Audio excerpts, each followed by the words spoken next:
Bonsoir à tous et bienvenue sur Télécréole. Et c'est toujours votre émission La Réunion l'est là. Aujourd'hui, en première partie d'émission, nous avons trois personnages importants sur ce plateau.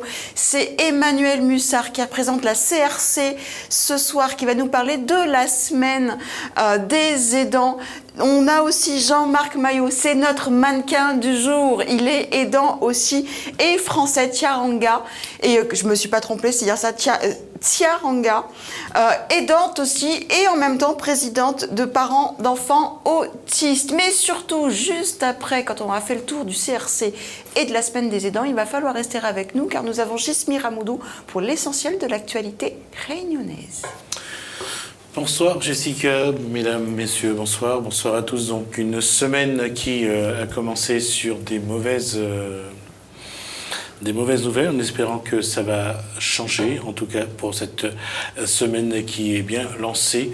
On va savoir aujourd'hui, cette semaine un petit peu, qu'est-ce que ça va donner sur le débat concernant les assises de l'alimentation, sachant que la semaine suivante devrait commencer normalement les assises de l'outre-mer. La question, puisqu'on parle des aidants familiaux, la question à nos invités, est-ce qu'à La Réunion, l'alimentation est à la hauteur de ce qu'on est en mesure d'attendre? Est-ce qu'on mange correctement? Oui, la case, oui. Non, pas forcément. Donc c'est Emmanuel qui cuisine alors. Ah, t'es mauvais aujourd'hui. Non, c'est ce qu'elle dit, c'est parce qu'elle préfère manger à l'extérieur. C'est vrai? C'est ça. Ouais. Pas forcément parce que les produits sont un peu chers. Donc On est d'accord. s'arrange. Voilà, on s'arrange pour que la marmite bouille, plus ou moins avec l'argent qu'on a en début du mois. Donc Voilà. en fait, c'est vrai que pour vous, bien manger, c'est aussi une question de budget et ce qu'on vous vend en face. Exactement, oui. Donc la question, c'est qu'il y a plusieurs ateliers aujourd'hui proposés par la préfecture sur ces assises de l'alimentation. Qu'est-ce qui va en sortir? En tout cas, pour l'instant, on n'a pas l'impression que ça se passe vraiment pour le public. Ça se passe plus entre des professionnels, en espérant que au retour à la restitution des débats, on aura entendu des personnes qui aujourd'hui se battent pour que le Réunionnais mange des aliments de meilleure qualité en tout cas. D'accord, c'est qui se bat pour ça? Je rappelle le moi. On va juste parler de Jean-Paul Bavol, on parlera de François Thibert, on parlera des restaurateurs qui essayent d'utiliser un maximum les produits locaux. Et puis... Bon, après, on parle de restaurateurs, les produits locaux, mais quand on voit les prix pour eux, l'achat, difficile pour eux de bien faire manger les gens à un prix du portefeuille de... Oui, mais la question, à un moment donné, il faudra quand même se se poser la question. Est-ce qu'on veut manger en grande quantité ou est-ce qu'on... et n'importe quoi, ou est-ce qu'on veut manger bien et mettre le prix aussi? Il y a un moment, il faudra quand même se poser la question. On n'est pas obligé de manger. Qui met le prix? Qui tu veux mettre le prix? C'est les gens, entre acheter les téléspectateurs qui nous regardent, moi, toi, Emmanuel, Jean-Marc. Entre acheter un hamburger à 10 € et acheter un repas à 5-7 € avec beaucoup de légumes, je pense que le choix est à ce niveau-là. Maintenant, ça n'empêche pas quelqu'un qui aime un hamburger, qui mange un hot dog, qui mange... C'est pas interdit, au contraire, je pense qu'il faut aussi changer. Mais ce qui est bien aussi, c'est que le Réunionnais arrête de manger constamment Là, avec la nouvelle enseigne qui arrive sur le burger... Je ne dirai pas le nom de l'enseigne, merci les régies, avec le hamburger.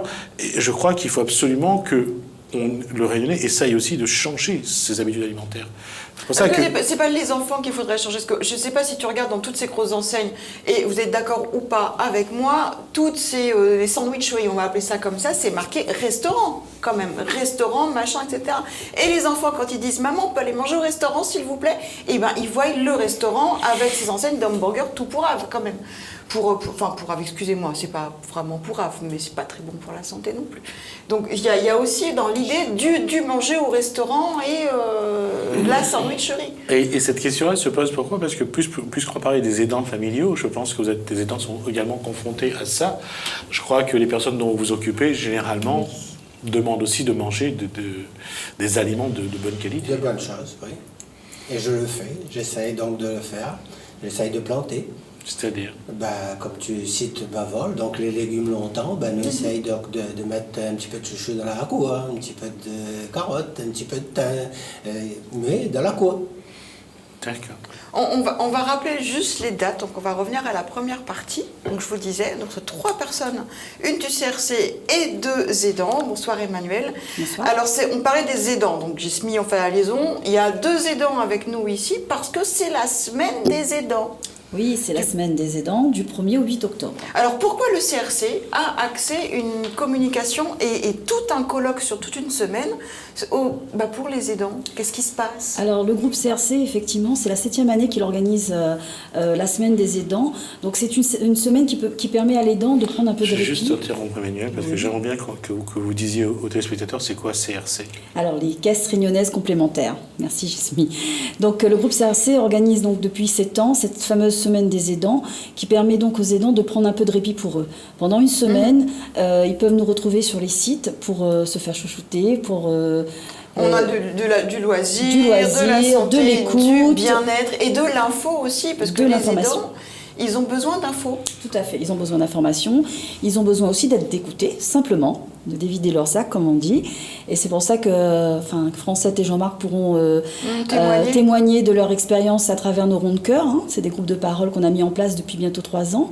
Donc je laisserai aux aidants la parole pour expliquer un petit peu ce que c'est que ce dispositif. D'accord. Et vous avez besoin de vider votre sac, vous les aidants, quand même?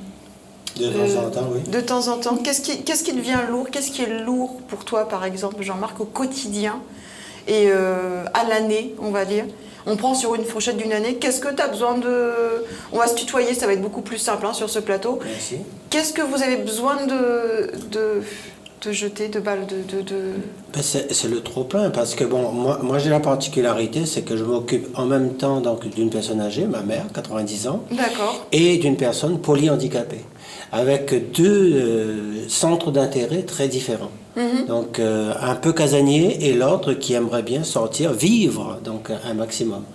Et là c'est parfois pénible. Donc là-dessus. Donc d'être entre les deux et trouver un juste milieu. C'est parfois pénible. Entre une personne âgée de cet âge, Oui. quelles sont les exigences? Et pour le polyhandicapé, quelles sont les autres exigences? Ben, l'exigence, c'est-à-dire il faut qu'on s'adapte par rapport à son rythme. Donc déjà au niveau des horaires, donc pour le coucher, pour les repas, c'est presque tous les 3 heures, tous les 4 heures de temps, donc la préparation des repas. Donc il faut que ça soit prêt quand la personne en a besoin. Donc et c'est là le souci, parce que au niveau de l'organisation dans le temps, c'est une organisation qui prend la journée. Et quand on arrive en finale, donc en soirée, ben, on est vraiment rincé. sur les rotules, à rincer. Oui, Rincé. tout à Ça fait. fait combien de temps, Jean-Marc, que tu es aidant? Depuis le 31 janvier 2014. D'accord. Exactement. T'as pris Donc, un coup de vieux depuis? Ça t'a fatigué? Oui, un peu fatigué. Mais c'est surtout, bon, c'est la vie associative que j'étais très ancré dedans, à l'entraide des personnes handicapées toujours, hein, donc dans ce dispositif, qui manque, parce que en plus, ces personnes-là avec qui donc j'avais une relation donc très étroite et que j'étais toujours présent, je me suis retrouvé à dire que non, maintenant je suis moins disponible parce que mes 2 parents donc, me prennent beaucoup de temps.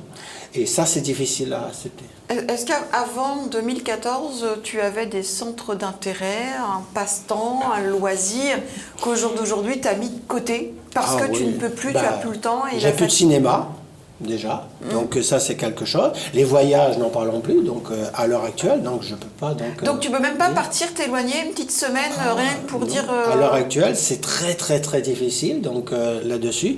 Ma dernière semaine, c'est en 2016, une semaine.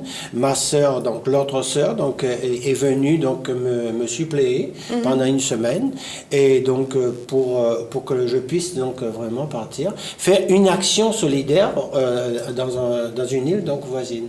Et ça, mais c'est ce côté-là qui me manque, parce que j'ai besoin de partager avec les autres, partager avec les autres parents aussi, de savoir où on en est, comment on avance. Et quand on sait qu'à l'heure actuelle, donc la problématique concernant la prise en charge des personnes handicapées, c'est pas vraiment la joie, là on se pose beaucoup de questions. Francinette, Toi? Moi, c'est pareil. En fait, moi, je m'occupe de mon fils depuis... il a 17 ans maintenant. Il est autiste? Il est autiste, voilà. Quelle Donc, forme d'autisme il a? Parce que je sais le plus léger. En fait, comme il y a plusieurs formes, lui, là, il est le plus léger. Donc, c'est gérable. Gérable, je dirais, une bonne partie de sa vie, quoi. Parce qu'en fait, quand il était enfant, c'était un peu moins. Parce que, bon, après, c'est un enfant avant tout, donc il avait tout ce qui fait qu'il était autiste.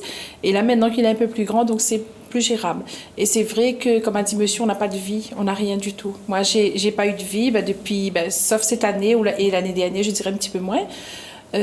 Voilà, donc j'avance au fur et à mesure de ma vie, en calquant ma vie et celui de mon deuxième garçon, parce que j'ai un deuxième garçon, en calquant sur la vie de mon premier qui est autiste. D'accord, et votre deuxième garçon n'est pas porteur d'handicap? Non, du tout.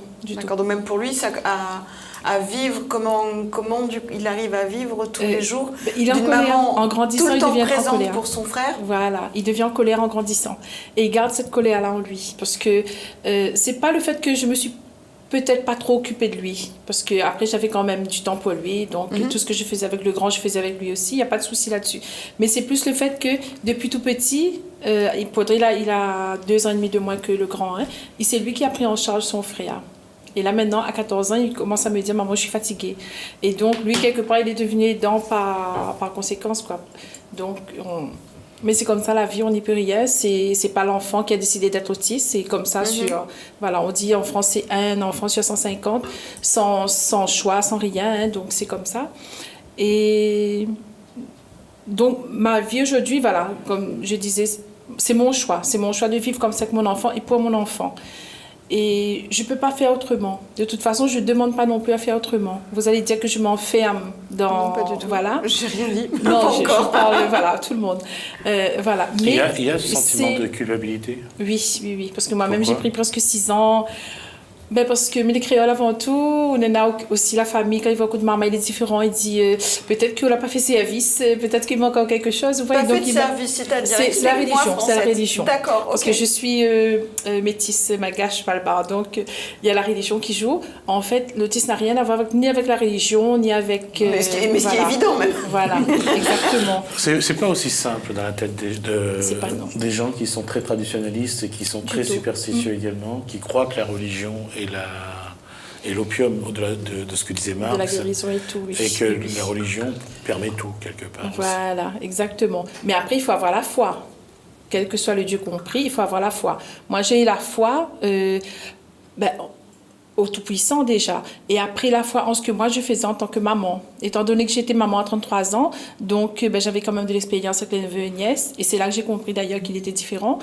Et c'est ça qui m'a aidée. Le fait que j'ai eu de l'expérience avant, ça m'a aidée pour élever mon fils. Mais ça vous a pas empêché de penser à un moment donné que vous avez fait quelque chose, que vous étiez coupable de quelque chose. À un moment donné, vous l'avez pensé. Mais on est obligé de penser.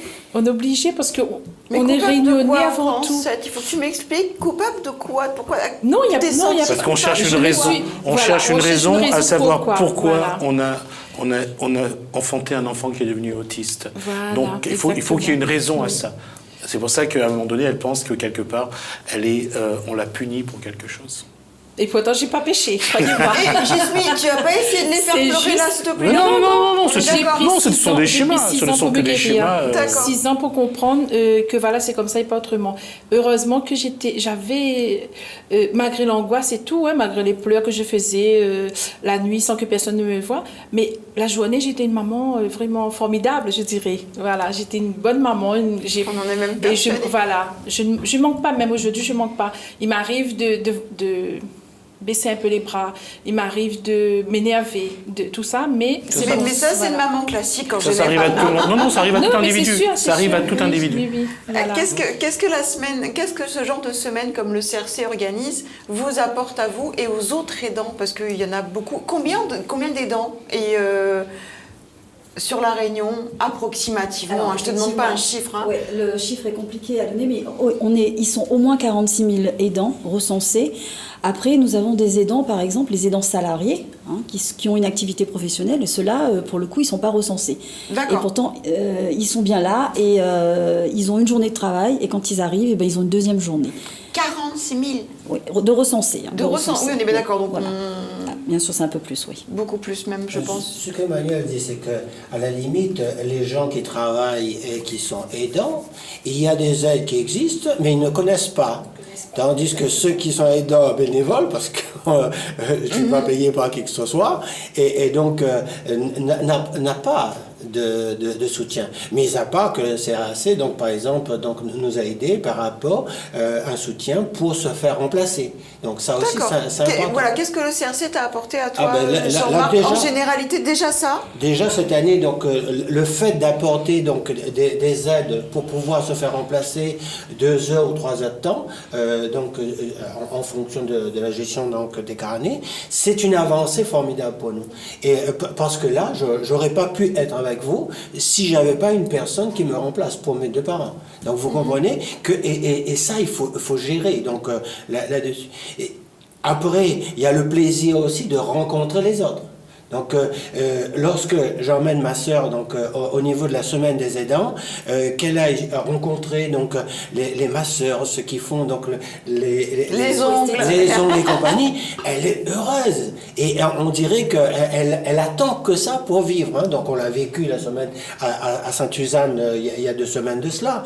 C'est un moment qui est d'échappatoire pour elle et pour moi aussi, donc qui me permet de souffler parce que là, quand je la mets dans les mains de ces personnes, moi aussi je souffre.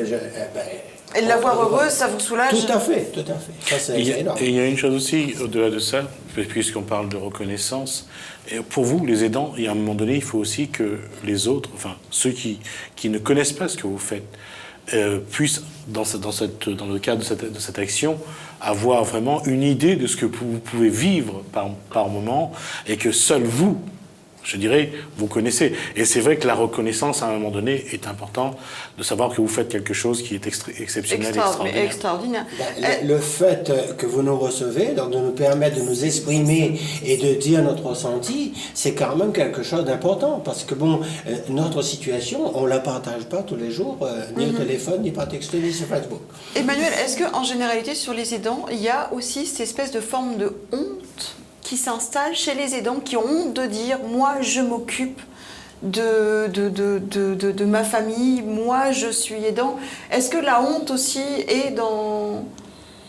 Oui, la honte dans certaines pathologies. Dans certaines pathologies, les aidants ont peur de dire « Ah, j'ai par exemple un parent qui est atteint de la maladie d'Alzheimer ou un parent qui est atteint de Parkinson ou polyhandicapé, par exemple. On ne le sort pas parce que qu'est-ce que va penser le voisin, etc. etc. De plus en plus, on constate sur les 7 années où on a mis en place des activités que les aidants viennent avec leurs aidés. Et ça, c'est super. L'idée, c'est aussi de mettre en avant ce couple aidant-aidé, pas que dans le quotidien, la galère de tous les jours, les soins, le bain, le repas, parce que le repas, c'est pas pour une personne porteuse de handicap, le repas, c'est pas un plaisir, je peux vous dire. Donc, cette semaine-là permet à l'aidant de profiter un maximum d'activités avec son aidé, mais dans de bonnes situations. De voir les choses différemment. Différemment, c'est-à-dire que c'est pas gris, c'est rose. Voilà, on espère en tout cas. Depuis 7 ans, tu disais 7 ans que le CRC organise cette fameuse semaine, parce que le vendredi 6, donc bientôt, c'est la journée nationale des aidants. Depuis 7 ans, est-ce que pour le CRC qui organise ça à La Réunion, est-ce que les choses ont évolué? Est-ce qu'il y a plus d'aidants qui viennent avec... voilà, est-ce que ça réagit? Oui, alors on a encore du mal à avoir tous les aidants. 46 000, c'est compliqué. Beaucoup quand même. Mais c'est vrai qu'on a de plus en plus d'aidants qui nous appellent pour des accompagnements spécifiques, parce que nous ne faisons pas des accompagnements... nous faisons surtout des accompagnements sur mesure, c'est ce que je voulais dire. L'idée, c'est vraiment de s'adapter à l'aidant et à l'aider. On ne va pas mettre un accompagnement pour Foncette comme pour Jean-Marc, la même chose. C'est vrai que cette année, on a mis en place l'aide au répit, donc les tickets dont Jean-Marc parlait, qui permet donc aux aidants de prendre un moment de répit pour eux.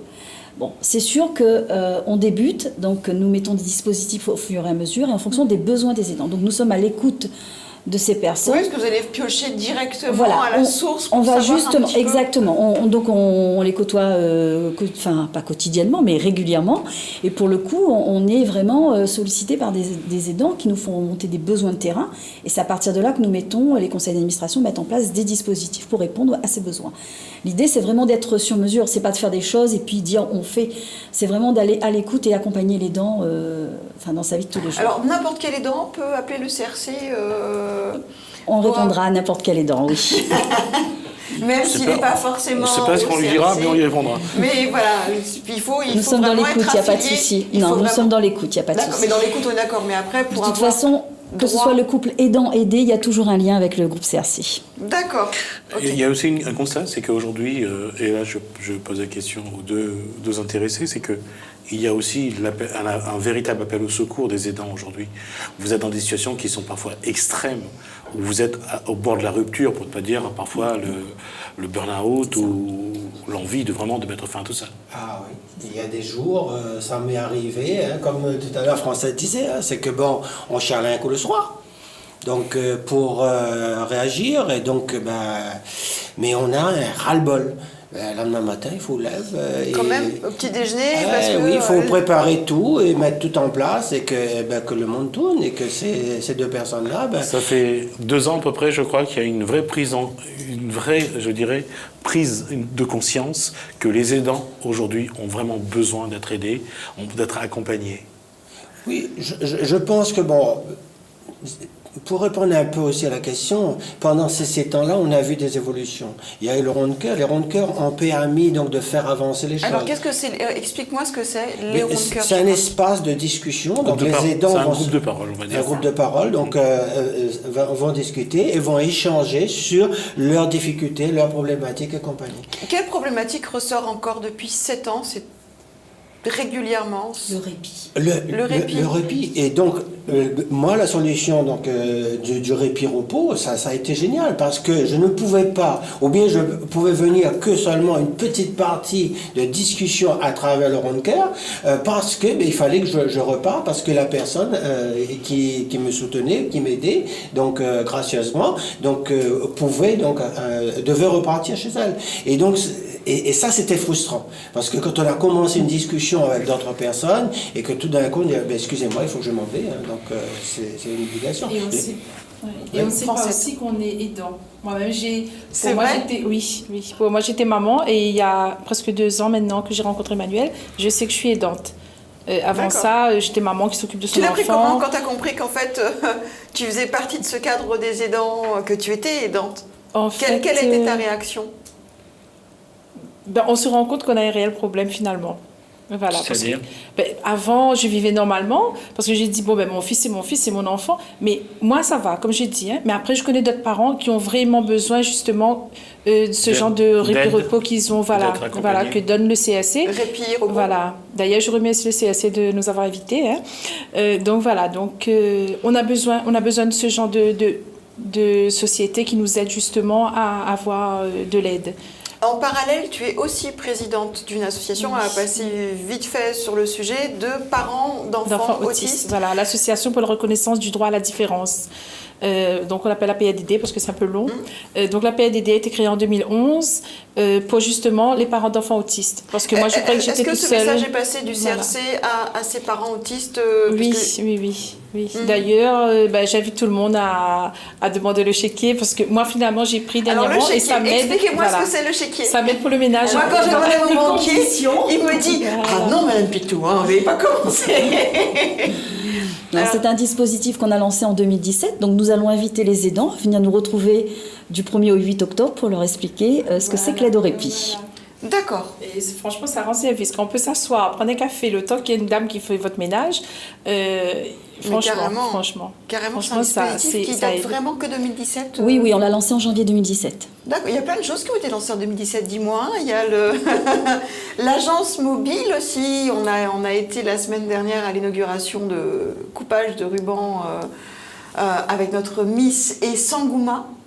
Oui, Daniel Sangouma qui est parrain de l'agence mobile. D'accord, une agence mobile. Alors je veux juste qu'on fasse une petite parenthèse sur cette agence mobile parce que le CAC va être partout. En fait, dans l'île, même à des endroits où il y a des gens qui ont du mal à se déplacer, qui n'ont pas forcément le temps. Et alors, explique-moi un petit peu ce que c'est l'agence mobile. Effectivement, l'agence mobile permettra donc aux collaborateurs du groupe CRC d'aller au plus près des Réunionnais et de répondre à leurs questions, à leurs besoins. Et on est vraiment très content de ce dispositif, puisque vraiment nous sommes dans nos valeurs, c'est-à-dire l'entraide, la proximité et la solidarité. D'accord, donc quand on dit c'est un bus, c'est un espèce un van. À découvrir, Jessica, à Voilà, découvrir. mais ça va aller où? Dans quel quartier? Dans quel genre de... On vous invite du 1er au 8 octobre, toujours. Ah, d'accord, il n'y a que des surprises du 1er au 8 quand même.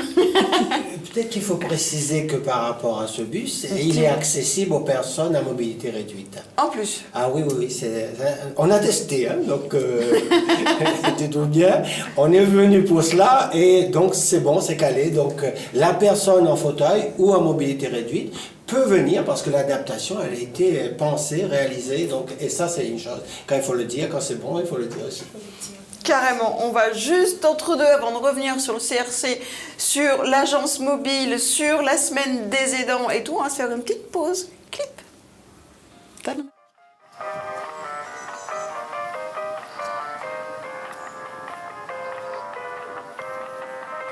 Je vous parle d'un temps que les moins de 20 ans ne peuvent pas connaître. Montmartre en ce temps-là accrochait ses lilas jusque sous nos fenêtres. Et si l'humble garni qui nous servait de nid ne payait pas de mine, c'est là qu'on s'est connu, moi qui criais famine et toi qui posais nu. La bohème, ça voulait dire on est heureux. La bohème, nous ne mangions qu'un jour sur deux. Dans les cafés voisins, nous étions quelques-uns qui attendions la gloire. Et bien que miséreux, avec le ventre creux, nous ne cessions d'y croire. Et quand quelques bistrots contre un bon repas chaud nous prenaient une toile, nous récitions des vers coupés autour du poêle en oubliant l'hiver. La bohème, ça voulait dire tu es jolie. La bohème, et nous avions tous du génie. Souvent il m'arrivait devant mon chevalet de passer des nuits blanches, retouchant le dessin de la ligne d'un sein, du galbe d'une hanche. Et ce n'est qu'au matin qu'on s'asseyait enfin devant un café crème. Épuisé mais ravi, fallait-il que l'on s'aime et qu'on aime la vie. La bohème,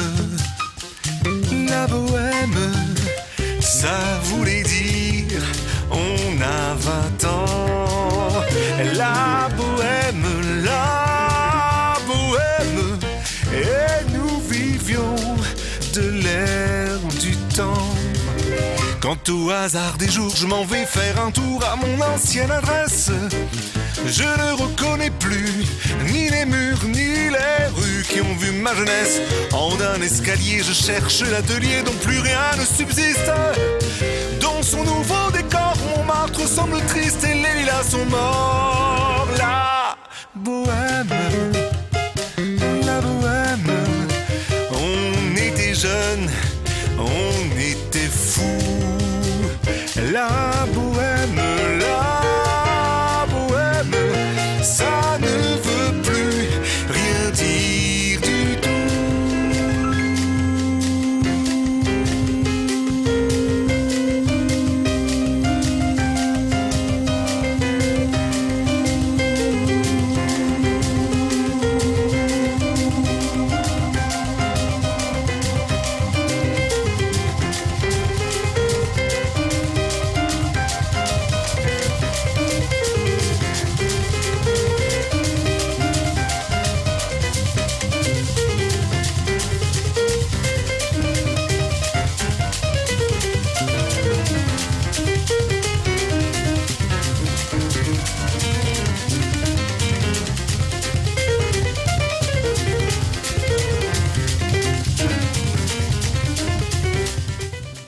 Retour sur le plateau après la jolie reprise de Mehdi Gerville, qui est aussi le parrain de l'association de Francette. Effectivement. Association depuis 2011. Association pour la reconnaissance du droit à la différence depuis 2011. D'accord. Voilà, donc, il vient, comme il dit, comme il est tellement pris, il vient réellement faire plaisir quand il peut. Est-ce que Voilà. les autistes sont réceptifs à la musique ? À la musique, oui, mais à d'autres musiques, certainement, à la musique classique et tout le reste. Après, bon, il y a des grands avec nous qui aiment quand même la musique de la Réunion. Donc, mais ils aiment toutes les musiques, en fait. Je crois que... Après, c'est selon l'âge aussi. On ne veut pas obliger un enfant à faire de la musique alors qu'il n'a pas envie, s'il préfère écouter que de la guitare au lieu de chanter. Donc, c'est tout ça. C'est aux parents, justement, de voir tout ça. Parce qu'on ne peut pas arriver et dire « Ah, votre enfant, il aime ça ». Non, c'est aux parents, comme il est 24 heures sur 24 avec son enfant, c'est lui qui voit. Voilà, donc on demande que ça, à ce que les parents, il faut que vous soyez attentifs aux demandes de vos enfants. Une question, aujourd'hui quand on a un enfant autiste, il a l'école, c'est compliqué je suppose, donc il y a des structures aujourd'hui à La Réunion qui peut accompagner non, comme vos enfants ou c'est vraiment vous l'avez 7 jours sur 7, 24 sur 24? Non, du tout. Il y a des écoles normales dans les classes classiques et avec l'aide d'une personne. Toujours avec un adulte, bien souvent. Les auxiliaires de vie, voilà. Et effectivement, c'est difficile autant pour l'enfant de suivre. Donc, heureusement qu'il y a cette personne-là qui les aide. Et après, il y a d'autres enfants qui vont dans les IME, dans les hôpitaux de joie et tout. C'est à partir du collège que les problèmes commencent pour les parents d'enfants autistes parce que les structures ne sont pas adaptées. Il n'y a pas aucune structure. Moi, depuis l'âge de 15 ans, mon enfant, il est à la maison. L'auxiliaire n'est pas formé. Voilà, effectivement. Il y a un manque d'auxiliaires, donc ça, c'est quasiment certain. À la rentrée, donc cette rentrée, donc il y a eu de sacrés soucis par rapport à l'accompagnement donc des jeunes élèves dans les unités locales d'association sociale. Oui, parce qu'aujourd'hui, il faut parler d'auxiliaire de vie scolaire en fait. Et le problème, souvent, au niveau des enfants autistes, c'est que les enseignants ne sont pas non plus très chauds pour les avoir avec eux. Parce que... moi, j'ai eu ce souci-là quand il était en maternelle. Il était beaucoup rejeté par la première maîtresse. Il a été traité de fou. Il était traité de fou. C'est la maîtresse? Oui, c'est la maîtresse qui disait... Une adulte qui disait je ne veux pas de cet enfant fou dans ma classe, madame. Ah, bravo. Donc après, comme il était obligé d'être scolarisé, on le prenait 2-3 heures de temps dans une journée. Je félicite dans une journée, dans une semaine. Carrément. Voilà, dans une semaine. Et après, il a continué comme ça, 1 jour, 2 jours, l'année ensuite. Après, en grande section, c'était bien. Il n'y avait pas de souci, la dame l'a accepté. On l'a mis au CP. Au CP, c'était pire. C'est la maîtresse qui le frappait maintenant, qui le secouait et tout. Après, il y a un autre prof de CP un autre institut de CP qui était là. Il a vu la souffrance de mon enfant. Il s'est dit, écoute, je vais prendre... Il a pris sur lui, il est parti parler à la maîtresse, à la directrice, et du coup, la directrice a accepté que mon enfant change de classe. Donc, il est passé de CP avec cette dame-là, et avec le monsieur, c'était parfait. Est-ce que je vais tutoyer, mais est-ce que tu as accepté, toi, que ces gens-là se comportent comme ça avec ton enfant? Ça se dit pas normalement. Beaucoup savent que mon enfant est en souffrance, mais personne ne parle parce que c'est des collègues, c'est des amis, ils mangent ensemble à table et tout.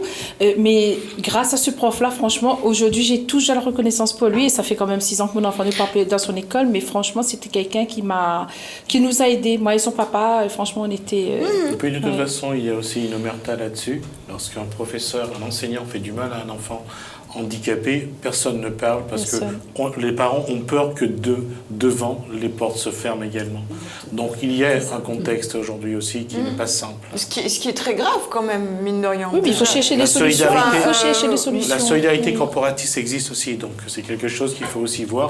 Mais on le sait que les parents d'enfants handicapés doivent vraiment baisser la tête et doivent vraiment se soumettre à ce que... Non, mais ça, c'était avant, monsieur. Aujourd'hui, il baisse plus la tête, là. Mais il est là, malin. Personne ne baisse la tête, monsieur. Mais non, mais franchement... La souffrance de mon enfant, c'est ma souffrance. C'est la souffrance de ma famille.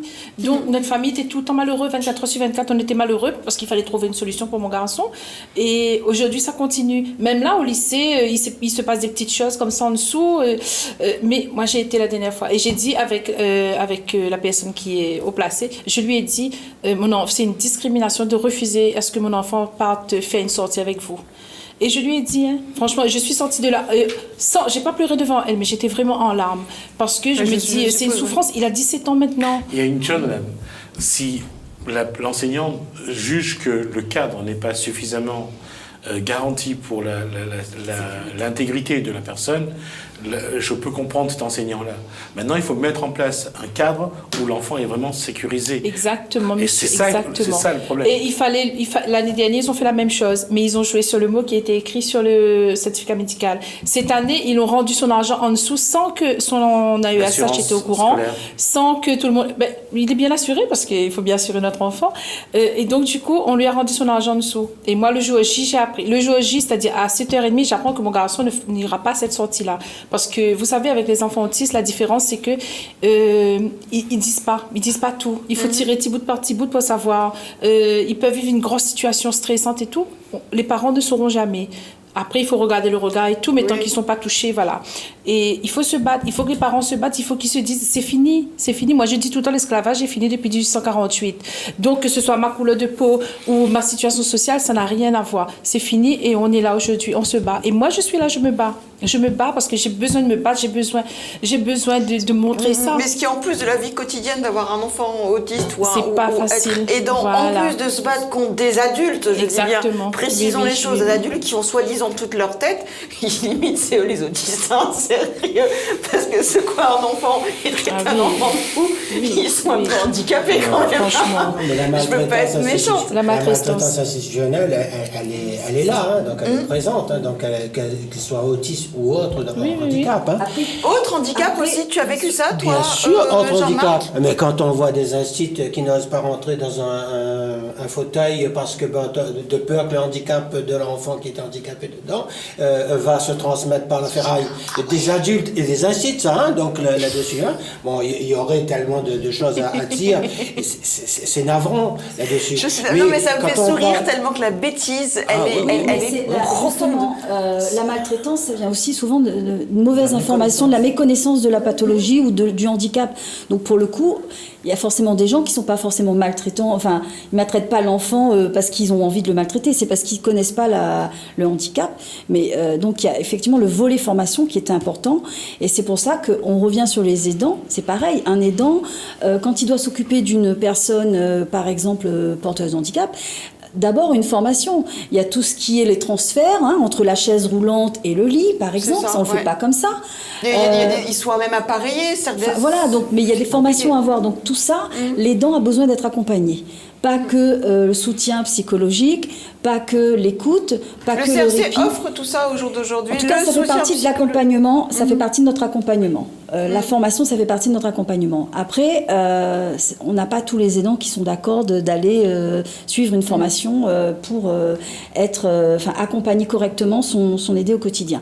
Mais c'est quelque chose, la maltraitance, par la méconnaissance, ça existe malheureusement. Donc les formations sont là pour ça, et il faut continuer donc à en parler autour de soi, comme Francette le fait, comme Jean-Marc le fait, pour pouvoir justement aider les aidants à sortir de leur ignorance quelque part. Et lorsque j'ai tout à l'heure parlé d'intégrité de la personne, donc ça c'est quelque chose d'important. Mais il y a des plans donc d'organisation à mettre en place. C'est bien avant la sortie. Donc ça s'organise, ça se met en place avec l'auxiliaire de vie scolaire au social. Donc il y a toute une organisation. Et pourquoi pas solliciter un aidant pour venir faire la sortie. Donc ce qui serait beaucoup plus simple en fait. Il y a des propositions. Pourquoi chez les maternelles ou les petits, donc on sollicite les parents à venir donc en natation ou quoi que ce soit. Et là aussi c'est la même chose. C'est changer ce regard là, parce que bon, c'est une personne porteur de handicap et tout de suite vaut mieux border. Non, il faut arrêter de border. Quand on parle d'autisme, j'insiste avec Francette là-dessus, le 3e plan autisme vient d'avoir lieu. D'accord ? Donc il y a eu donc le bilan. Le 4e, il est en train de se mettre en place. Ça doit se mettre en place avec les parents des enfants autistes. Oui, d'accord. Donc là-dessus, ça doit se mettre en place, la réflexion, le travail ensemble. Et non juste une question d'expertise. Il faut que tout le monde s'y met, et surtout les parents. Parce que la galère d'un parent, ça ne peut pas se faire par un éducateur spécialisé. Et j'en parle en connaissance de cause. Je suis éducateur spécialisé, mais mon rôle d'aidant, c'est 2 choses différentes. Parce qu'il y a des approches tout à fait différentes. Donc il y a tous ces éléments-là à prendre en compte. Et là, je suis d'accord avec Francette, c'est que maintenant, non, nous cause, nous dit ça n'en a pas dit. Content ou pas content, n'en parlons plus à moi, j'ai bien tout ça. Parce que moi, la retraite, donc il ne peut plus avoir la sensibilité. Jean-Marc Maillot, mais si, mais en fait, je pense que... Et CRC, dans tout ça, est-ce que tu as trouvé de l'aide? Est-ce que le fait de monter ces groupements de fonds de cœur et tout... Ça apporte un plus à la personne, donc à nous-mêmes. Donc on a besoin de s'épancher, de discuter, d'emmener. Parfois des échanges, on trouve des solutions entre nous, donc aidants. Mais le fait que ce groupe de parole puisse se réunir dans un endroit bien précis, donc ça crée du lien. Et donc là-dessus, parfois, on voit notre marmaille donc avec un regard déjà, il fait pitié, mais l'autre, quand il explique encore sa situation, parfois, elle est 2 fois plus pénible. Il dit, nous les sauver de la misère. Donc, vous comprenez? Mais c'est là, et là, ça dédramatise donc des situations qui permet donc d'avancer. C'est ce côté-là aussi qui est important. Après, bon, le répit-repos, les échanges, donc les échanges avec des spécialistes ou autres, donc ça, c'est quelque chose de Sur la semaine, formidable. il y aura des spécialistes aussi, Emmanuel? Oui, alors nous allons avoir des ateliers de bien-être, donc faits par des professionnels. Nous allons avoir un psychologue, un sophrologue, et nous allons avoir de la socio-esthétique sur certaines manifestations. D'accord. Voilà. Juste avant qu'on parle un petit peu de toute la manifestation, parce que ça commence, c'est dimanche, j'ai une dernière question. Depuis 2 ans, tout à l'heure, Gismi disait que depuis quelques années, on commence à parler de la charge très lourde qu'il y a sur les aidants, jusqu'à dire que souvent les aidants, ils disparaissent avant le patient et tout. Est-ce que vous, en tant qu'aidant, et quand vous deux, vous faites partie des groupes, est-ce que cette notion fait peur aux aidants quand même au jour d'aujourd'hui, de se dire, on va décéder avant la personne qu'on soigne? Souvent, les aidants ont un rapport de cœur avec de famille ou de cœur avec les aidants, et se dire que on va certainement disparaître avant. C'est surtout, en fait, c'est au niveau psychologique, en fait. C'est-à-dire qu'il y a une telle fatigue psychologique, mentale. Oui. Et parfois, ils ont envie que ça s'arrête. La seule façon... Il y a un lien très fort avec les personnes qu'ils aident. Donc, je veux juste finir, juste dire que le fait de savoir que vous allez partir avant la personne que vous aidez, donc avec cette relation très forte, est-ce que ça vous fait peur? Et est-ce que vous dites, qu'est-ce qui va s'en occuper après? Ce qui vous fatigue encore 2 fois plus? Moi, en tant que maman, je pense ça. Mais après, c'est pas que je suis fatiguée. Comme j'ai dit, c'est différent l'autisme. Oui, d'accord. Voilà, Oui. comparé à M. Maillot.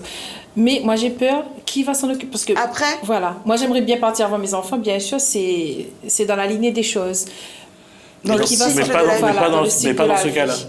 Pas dans le cas de votre enfant autiste. Ah non, jamais. Moi, je veux que mon enfant vive. Il y a tellement de choses à voir dans le monde, monsieur. Tellement de belles choses. Je veux que mon enfant la voit question, tout. elle est terrible. Alors, Voilà. c'est vous qui devez mourir. C'est vous qui devez mourir avant ou c'est votre fils? Ben, c'est moi, bien sûr. Parce que mon Mais enfant, qui je va veux s'en qu'il occuper vive. après? Mais qui va s'en occuper? Voilà. Comme j'ai dit, je fais tout. Je fais tout. J'ai dit, s'il faut, à 70 ans, je l'emmène en voyage, voir le monde, voir les belles choses de la vie. Est-ce que tu commences déjà dès maintenant à penser et à préparer? Non, jamais. Non. Non, je suis trop jeune pour mourir, donc voilà. Non, mais ça te laisse Mais le on temps, a beaucoup peur, de temps, on a peur, à la mais limite. bien sûr, ça laisse du temps. Donc c'est pour ça que je veux que mes enfants grandissent vite pour que je puisse partir tranquille. Que mon garçon ait une femme, voilà, que mes enfants qu'ils soient heureux. Quand je pars, il faut que mes enfants soient bien dans la vie sociale en tous les cas. Il y a des autistes qui sont C'est acteurs. un paradoxe, madame. Voilà. Comment? C'est un paradoxe. Parce que lorsque vous partirez, ils seront malheureux. Oui, je sais, mais je veux dire, je vais préparer justement à être heureux dans la vie. Comme j'ai dit tout à l'heure, il y a tellement de belles choses à voir dans le monde. Je veux que mes enfants vivent chaque jour pleinement. Voilà, c'est mon choix, mon souhait de maman en tous les cas. En fait, je voulais dire tout à l'heure, par rapport à sur les groupes des paroles, je crois que ce qui a changé ces dernières années, et ça c'est grâce à la CRC, c'est que en se confrontant leur vie de tous les jours, les aidants ont pu se rendre compte que finalement, vous êtes nombreux à vivre ce que vous vivez, je suppose. C'est ce qui a ouvert une porte. Oui.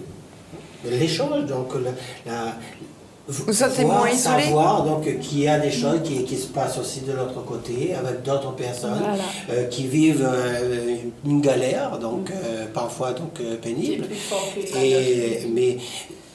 Mais moi, la peur, c'est que bon, c'est vrai que c'est un stress assez permanent, parce que donc comment, si là je suis pas moi disponible, comment mes parents vont faire? Comment maman va s'est débrouillée avec Suzy? Donc ça, c'est des choses qui qui travaillent psychologiquement, donc à des moments, c'est plus... Et tu te prépares à ça? Tu prépares à... éventuellement, est-ce que... Heureusement, mon métier m'a permis donc d'avoir du recul donc, là-dessus, donc j'essaye, mais à des moments, c'est vraiment ce qui a amené ceux que... Je pense qu'il y a des psychologues, des thérapeutes de temps en temps qui interviennent. Oui, dans le rond de cœur, oui. Le rond de cœur est animé par un psychologue, bien sûr. Alors donc le mot qu'on entend souvent pour vous, c'est le lâcher prise. Oui, lâcher prise, c'est ça. Ouais. Mais ne l'a jamais prise. Hein. Oui, c'est ça. Mais comment y parvenir vraiment à lâcher prise? Pour vous, c'est la question. C'est difficile.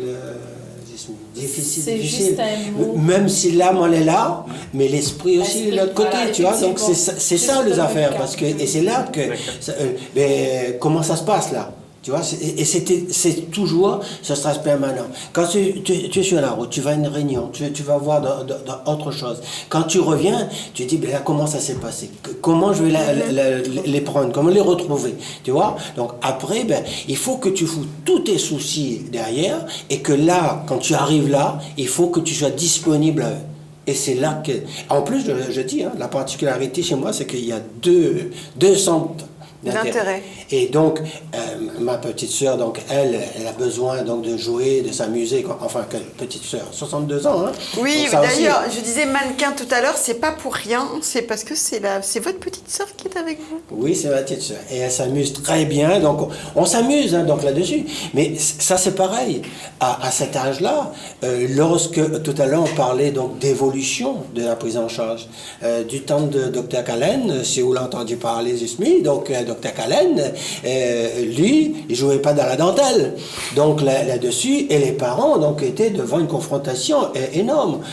Est-ce que ça sensibilisé donc que j'aille dans le monde spécialisé? Je pense qu'il y a une part de vérité, parce que il n'y avait pas de prise en charge, et donc le papa, lui, il a pris son orientation, et que il faut que les enfants, Suzy et maman, ils meurent dans la case.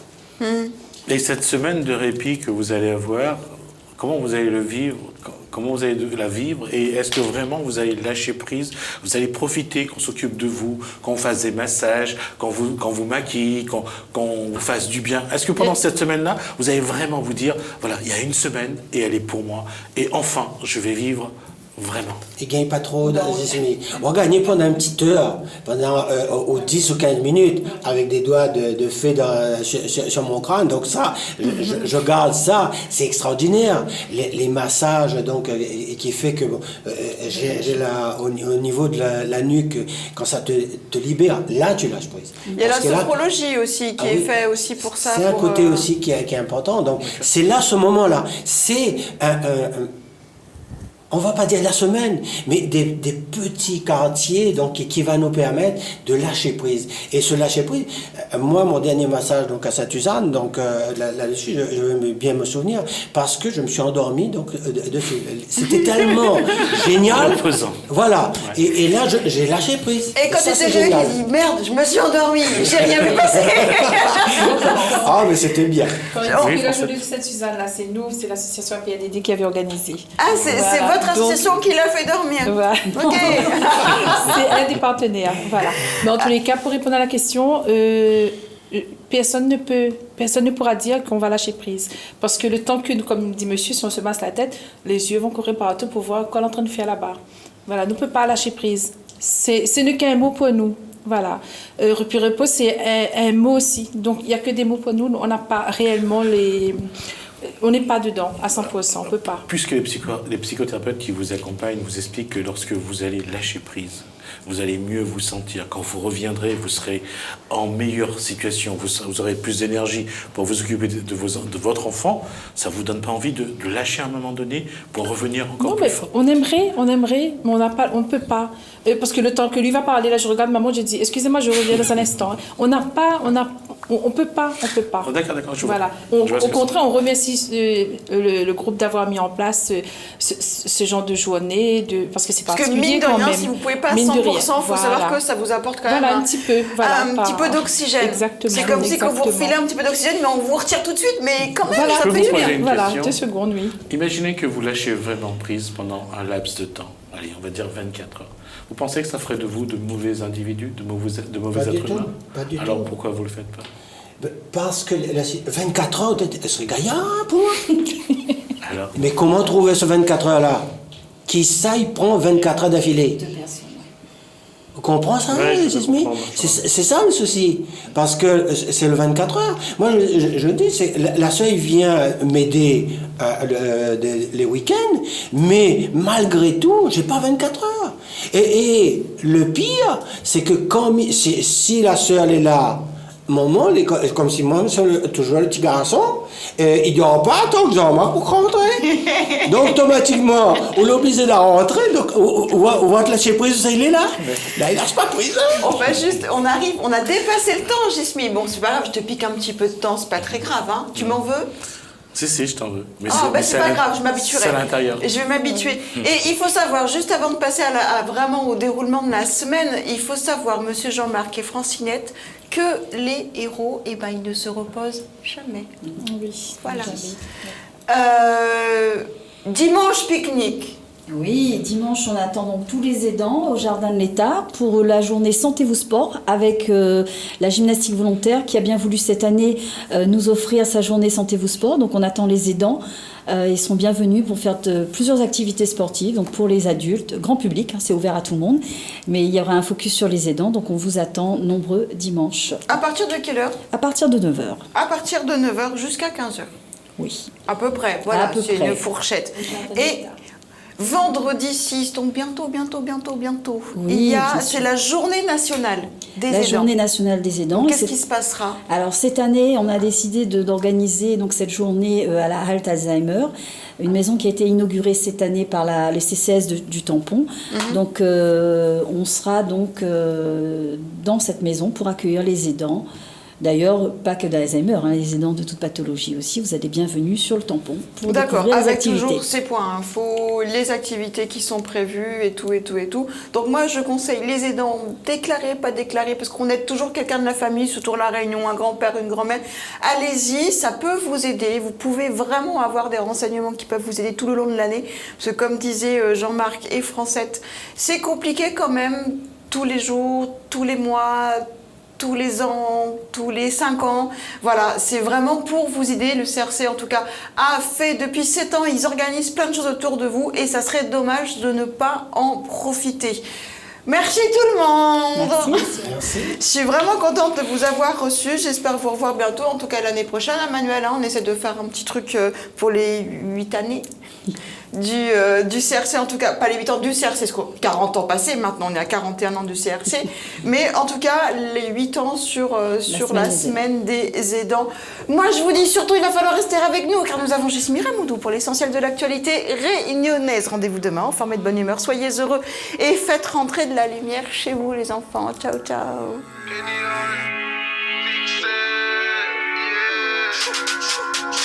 Je préférais fuir que de rester là. Je préférais fuir et tout laisser là. Donc regardez derrière moi. J'ai préféré me tenir loin de ces débats. Et si c'est vraiment là, c'est fort qui fait l'homme. Curieux de voir vraiment qui se lève. J'ai préféré faire de moi un homme qui fait ce qu'il veut quand il se lève. Et ça m'a pas changé. Pas changé. Pas changé. Ça m'a pas changé. Pas changé. Pas changé. Ça m'a pas changé. Pas changé. Pas changé. Ça m'a pas changé. Pas changé, pas changé. J'ai fait ma route, j'ai tracé, je l'avoue, sans vraiment savoir qu'il y avait. Si ce n'est des envieux, des jaloux, des bâtards prêts à tout closer, a rendu fou allié. J'ai voulu fuir, ils sont partout, besoin d'une mise à jour. Je fais souvent semblant de l'être, mais je suis pas sourd. Mon amour est dehors, on se tape pour faire la course, donc rajoute-moi de quoi oublier. Dans mon verre, ici je perds la raison, ramenez-moi là où j'ai commencé, là où je serai jamais un étranger. J'ai pas toujours suivi leurs règles, j'ai pas toujours fait comme ils auraient rêvé, mais je crois que ça ne m'a pas changé. Pose un tas de questions, on connaît les réponses, oui. On sait que la route est longue, chaque jour on est sous pression. Je sais que j'ai mes torts, que j'ai mes défauts. Pour que ça bouge, je me suis levé très tôt. Comment repartir à zéro? Au point d'une famille sur les épaules. Des sous, des traîtres et mon ego. Qu'il faudrait que je mette de déco. Si je veux pouvoir faire les choses, même si trop souvent je préférais fuir que de rester là. Je préférais fuir et tout laisser là. Donc regardez derrière moi. J'ai préféré me tenir loin de ces débats. Et si c'est vraiment là, c'est fort qui fait l'homme. Curieux de voir vraiment qui se lève.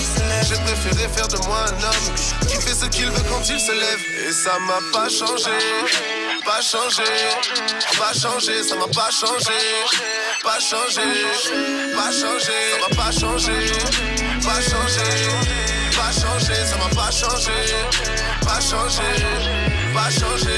On peut se tuer à la tâche, l'ami, je vois pas ce que tu ferais à ma place. Ça déchire le papier, ça casse, la mine et ça tue le temps, tu le sais combien j'y passe. Je vends pas du rêve à la masse, l'ami, simplement car j'aimerais pas qu'on rêve à ma place. Ils attendront qu'on t'arrache la vie pour devenir tes fans et décoder tes phases. Avant je faisais tout pour qu'on m'entende, maintenant on m'écoute. Ne voyez-vous pas tous les pièges qu'on me tend, comme si c'était pas suffisant d'avoir des doutes. On a la ce fort avec la famille, mais c'est pas la ce fort qui fait l'homme. L'ami c'est l'homme qui fait la famille, la ce fort est avec elle quoi qu'il arrive. Je sais que j'ai mes torts et mes défauts, pour que ça bouge me suis levé très tôt. Comment repartir à zéro, le poids d'une famille sur les épaules, des sous, des traîtres et mon ego, qu'il faudrait que je mette de déco si je veux pouvoir faire les choses, même si trop souvent je Préférais fuir que de rester là. Préférais fuir et tout laisser là. Donc regardez derrière moi, j'ai préféré me tenir loin de ces débats. Et si c'est vraiment la seule force qui fait l'homme, curieux de voir vraiment qui s'élève. J'ai préféré faire de moi un homme qui fait ce qu'il veut quand il se lève. Et ça m'a pas changé, pas changé, pas changé, ça m'a pas changé, pas changé, pas changé, ça m'a pas changé, pas changé, pas changé, ça m'a pas changé, pas changé, pas changé, pas changé.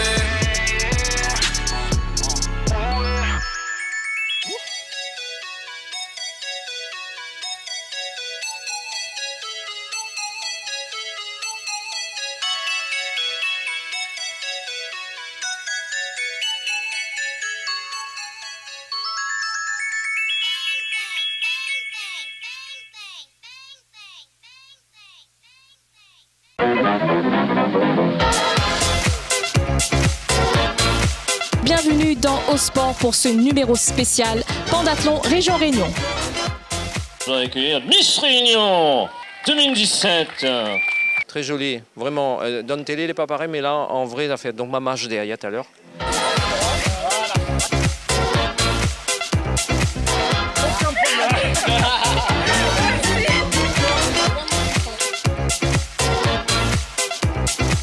Ben, toutes les conditions étaient réunies pour pouvoir réussir l'événement, mais a priori, pour moi, elle est réussie.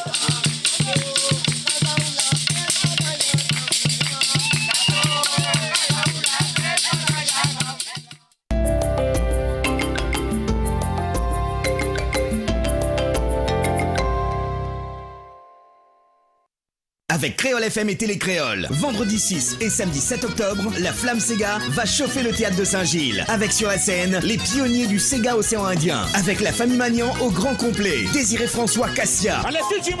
Henri-Claude et Marie-Armande Moutou. Marie-Josée et Alain Clancy. Inona Kid. Michou, Christian Ducap. La Flamme Sega, c'est aussi Roland Fatim, Aubin et Cliff Azor.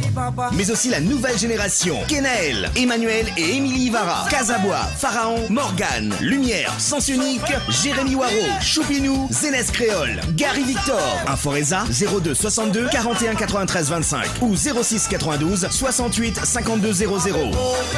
Avec Télécréole et Créole FM pour mettre la musique locale en l'air. Toujours pas de mec? Mais quand auras-tu ton premier je t'aime? Envoie vite jour au 88 18. Est-ce pour bientôt?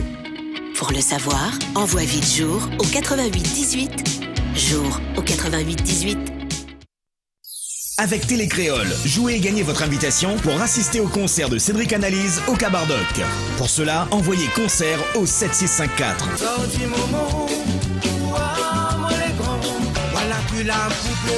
Concert CONCERT au 7654. Et tentez votre chance pour retrouver Cédric d'Analyse au Cabardoc le samedi 7 octobre. MSOI 0,65 centimes par SMS, 3 SMS max. Marre de ton mec? Tu as envie de le quitter, mais tu ne sais pas comment t'y prendre? Envoie Zap au 82 66 et nous t'aiderons à trouver les mots. Il est temps de tourner la page. Envoie Zap au 82 66. Découvre le chat par géolocalisation. Envoie Géo au 6200 et tu découvriras les profils des mecs et des nanas tout près de chez toi. Envoie par SMS Géo au 6200 et laisse-toi guider. Envoie Géo au 6200.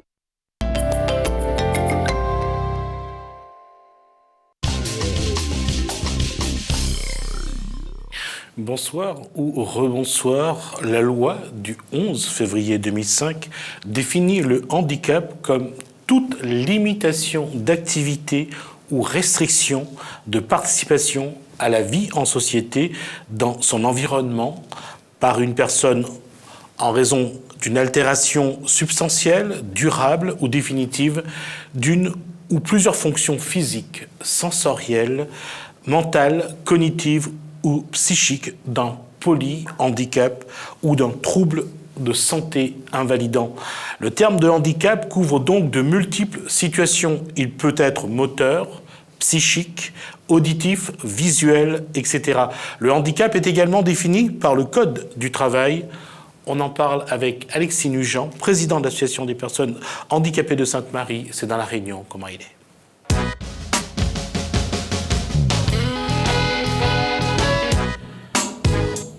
Alexis Nugent, bonsoir. On est donc président de l'association sportive et culturelle des personnes handicapées de Sainte-Marie.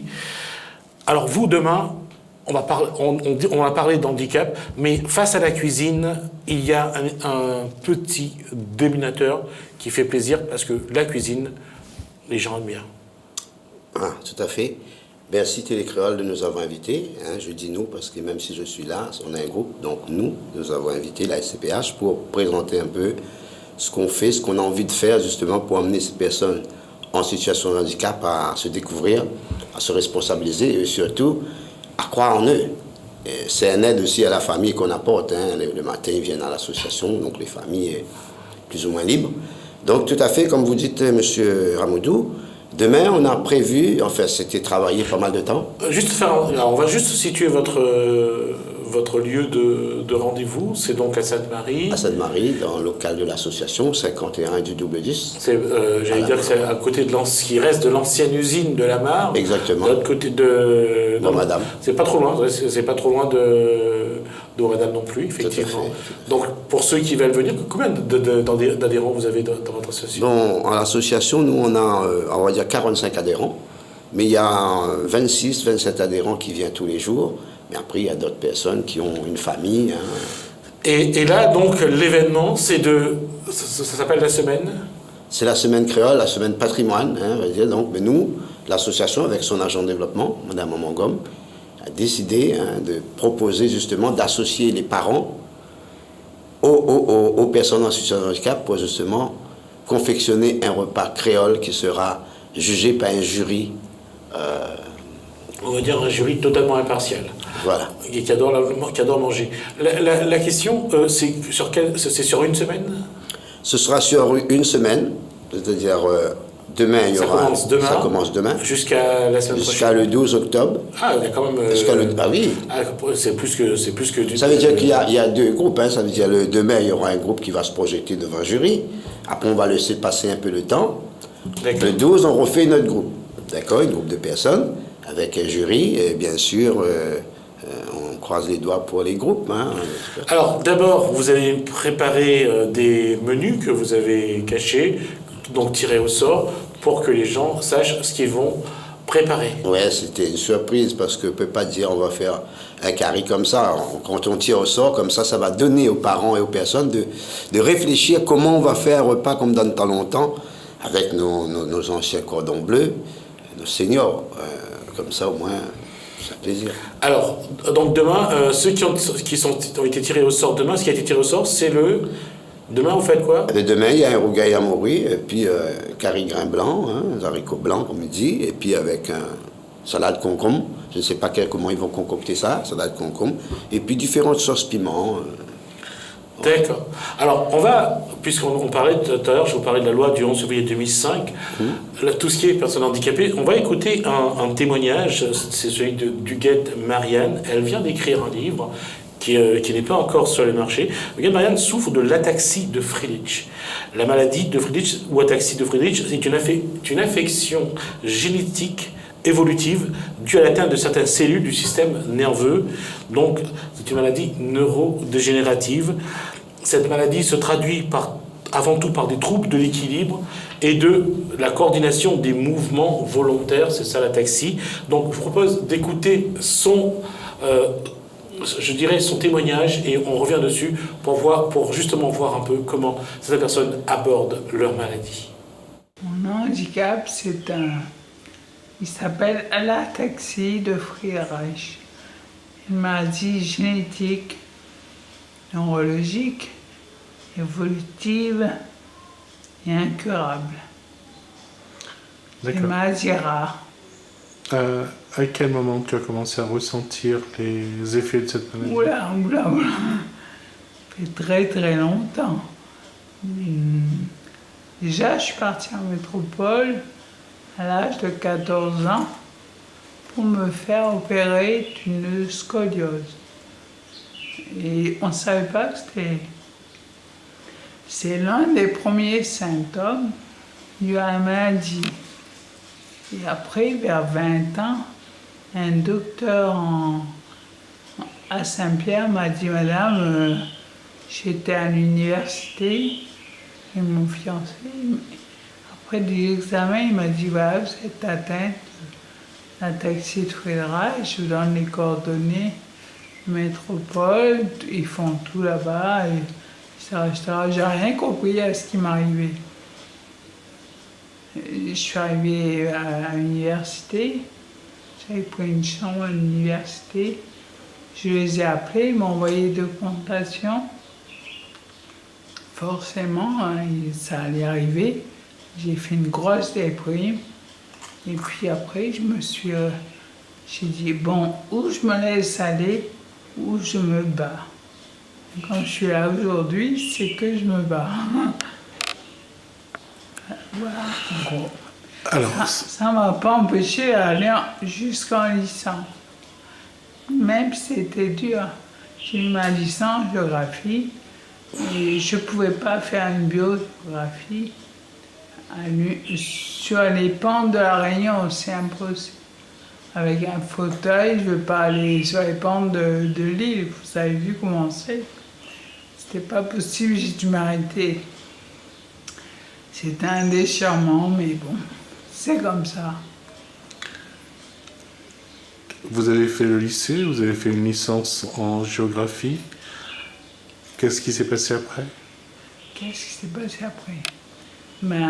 J'avais mon fiancé avec moi, bien sûr. Puis on a décidé de se marier. Je ne sais plus, il s'est passé pas mal de péripéties.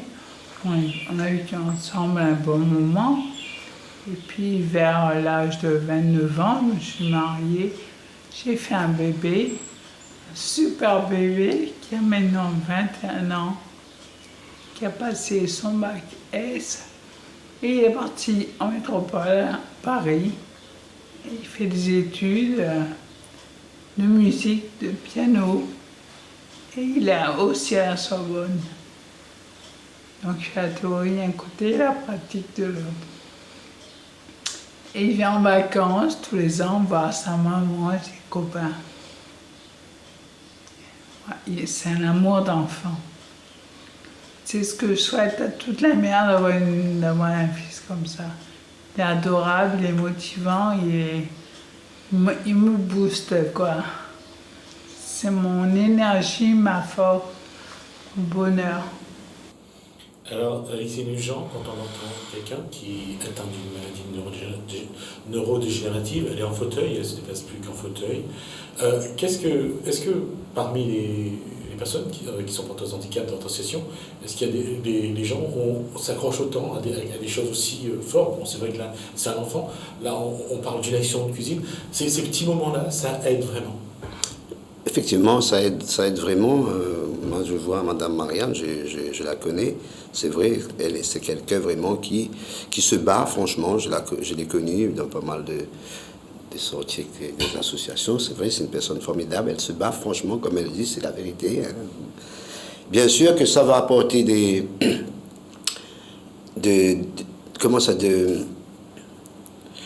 ces personnes vont se sentir valorisées, ça va apporter des valeurs, ils vont se sentir écoutés. Comme tout à l'heure, j'ai vu l'émission avec les autres là, les aidants. Comme dit monsieur Jean-Marc, dit, quand on les voit qui s'épanouissent, nous on est contents. Nous on est contents de voir ces personnes qui sont contents de faire des choses, ils sont contents d'être commandés. Moi là-bas, je ne sais pas commander avec un grand C, mais si vous êtes venu à l'association, c'est pour vous exprimer, c'est pas sortir chez vous, venir s'asseoir. Moi, je cautionne pas ça. L'association ne cautionne pas ça. Je pense que tout le monde ne cautionne pas ça. On va faire selon le moyen, selon leur capacité, mais il faut qu'ils fassent quand même quelque chose. Certains aujourd'hui, quand c'est Brigitte Gondin, qui est conseillère municipale de Sagny, à chaque fois qu'elle parle d'une personne porteuse de handicap, elle dit ceux qui sont capables autrement. Pour ne pas parler de handicap, ils sont capables, les personnes handicapées sont capables autrement. J'ai trouvé le terme très, très positif, je veux dire, c'est de la pensée positive, voire même de la psychologie positive. Et justement, créer des activités où les personnes porteuses de handicap ou autrement capables, qui se réalisent, c'est ce qu'il faut aujourd'hui, leur montrer à quel point ils sont capables, elles sont vivantes. Bien sûr, tout à fait, parce que si on les donne pas la possibilité de faire, de les amener, de les accompagner justement, de mettre des variantes pour qu'ils arrivent à la réussite, il ne faut pas les laisser dans les non-réussites, il faut toujours les amener vers réussir. Donc c'est pour ça, les aidants, ou même nous, on accompagne ces personnes pour dire où les capables. Et à travers la cuisine, à travers la confection d'un repas, c'est un moment de partage, un moment de plaisir. Je veux dire, les barrières entre valides et ceux qui ne le sont plus ou qui l'ont été depuis la naissance, ces barrières tombent. On sent qu'il y a une vraie, une vraie fusion au sens propre du terme. Oui, à l'heure d'aujourd'hui, je pense que le regard a changé. Avant, c'est vrai, beaucoup de personnes parlent du regard. On a fait une journée concernant changeant le regard avec les enfants de la crèche pour que dès le plus jeune âge, ils commencent à côtoyer ces personnes porteuses de handicap. À l'heure d'aujourd'hui, je pense que tout est ouvert pour eux. Il suffit seulement que ces personnes veulent. Parce qu'il y a des gens qui sont là exprès pour eux. Des gens qui, comme tout à l'heure, les gens disent, pour eux, c'est vraiment voir ces personnes faire quelque chose, réussir. Et quand ils réussissent, nous aussi, on est content de notre travail. On voit qu'on a apporté quelque chose, se sent utile de ce qu'on a fait. Ouais. On va faire une petite pause, on va passer à un sujet sur les accidents professionnels. Et c'est un reportage de Jacques Marin. Il faut savoir qu'à La Réunion, il y a 25 accidents professionnels par jour, soit un accident toutes les heures. La question pour la Chambre de commerce et d'industrie de La Réunion, c'est comment élaborer des outils de la prévention des risques professionnels. Florent Montrouge et Noël Fouque, des spécialistes, apportent les premiers éléments de réponse. Ils sont au micro de Jacques Marin. Donc ce matin, on accompagne donc cette démarche-là dans une démarche globale de responsabilisation, mais surtout de mise en autonomie des chefs d'entreprise sur la problématique des risques professionnels. Prendre conscience qu'on peut faire rimer facteur humain avec à la fois performance économique et performance sociale, et pas que sous l'angle réglementaire. Tout évolue, votre métier il évolue. Faire votre métier il y a 10 ans était d'une façon, aujourd'hui en est une autre, et après-demain ça sera différent. Donc certes, la réglementation c'est aussi fortement densifié sur le sujet, parce qu'on a une meilleure connaissance notamment des risques psychosociaux. Et donc à ce titre-là, il s'agit bien évidemment d'accompagner son entreprise, mais le but c'est d'être efficace. Juste un chiffre, 25 accidents du travail par jour pour la filière du BTP, ça veut dire plus d'un accident par heure. Donc au-delà d'une démarche réglementaire, c'est avant tout rester en vie, et bien évidemment faire prospérer son entreprise. Les risques psychosociaux, je dirais, on pourrait prendre la notion de... Il y a une différence entre être compétent et agir avec compétence. Vous ne pouvez pas avoir quelqu'un qui soit totalement compétent, mais qui ne soit pas en capacité d'agir avec compétence. Les risques psychosociaux, c'est l'ensemble de ces facteurs qui vont faire qu'à un moment donné, une personne ne puisse pas faire ce pourquoi on lui a demandé de faire. Qui ne puisse pas avoir les moyens de faire. La notion de stress, par exemple.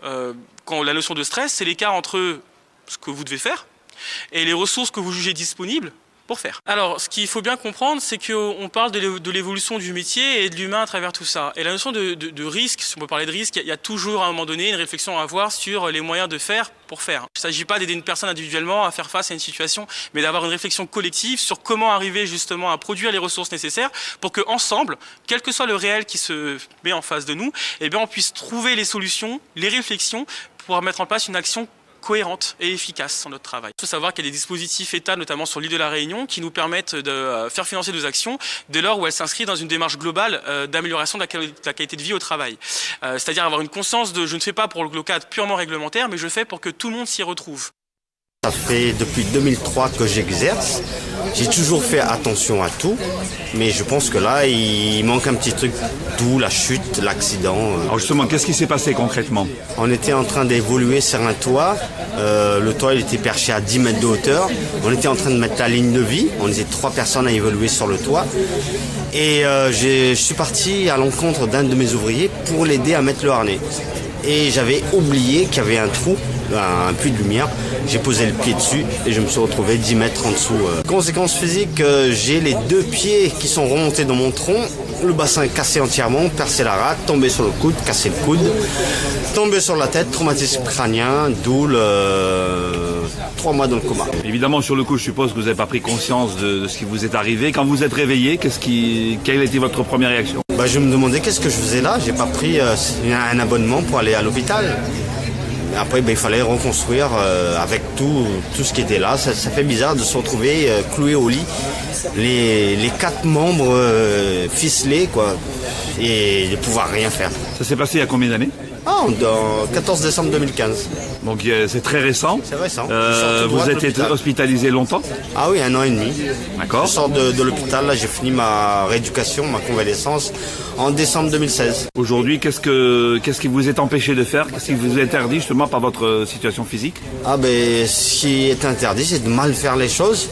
Donc je me consacre tous mes efforts, tous les moyens pour bien faire les choses. Parce qu'a priori, j'ai mal fait les choses.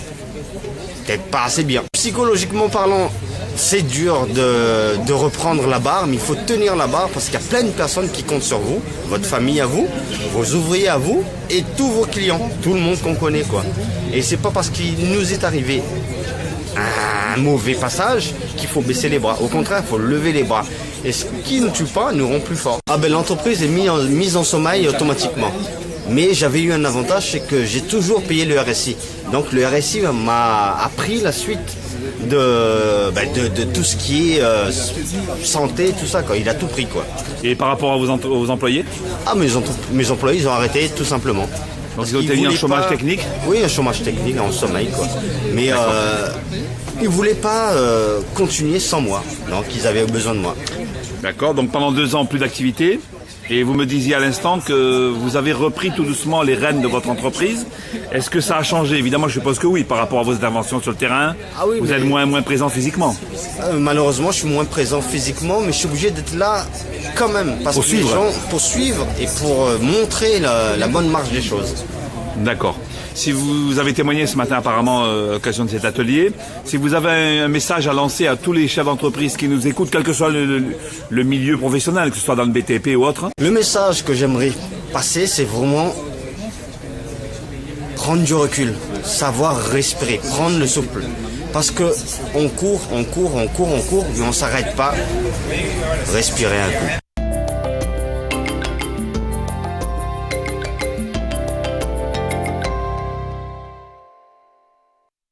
Avec Télécréole, jouez et gagnez votre invitation pour assister au concert Kaloubadia le 30 septembre. Envoyez dès maintenant Kaloubadia, K-A-L-O-U-B-A-D-Y-A au 7654. Kaloubadia au 7654. Et tentez de gagner votre place pour le concert de Kaloubadia le 30 septembre au Théâtre Plein Air de Saint-Gilles avec de nombreux invités.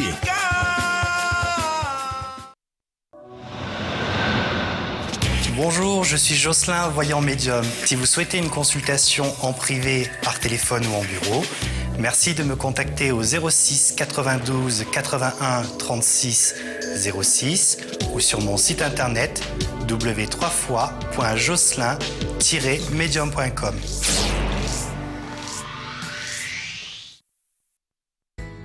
Combien de temps ton couple va-t-il durer? 1 an? 6 mois? 1 semaine? Ou peut-être toute la vie?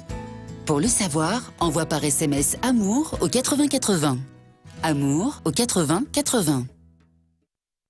Avec Télécréole, jouez et gagnez votre invitation pour assister au concert de la Flamme Sega, soit le vendredi 6 ou le samedi 7 octobre. Envoyez le mot spectacle au 7654, spectacle au 7654 et tentez de gagner votre place pour le concert du vendredi 6 ou samedi 7 octobre au Théâtre Plein Air de Saint-Gilles, la Flamme Sega. Bonne chance.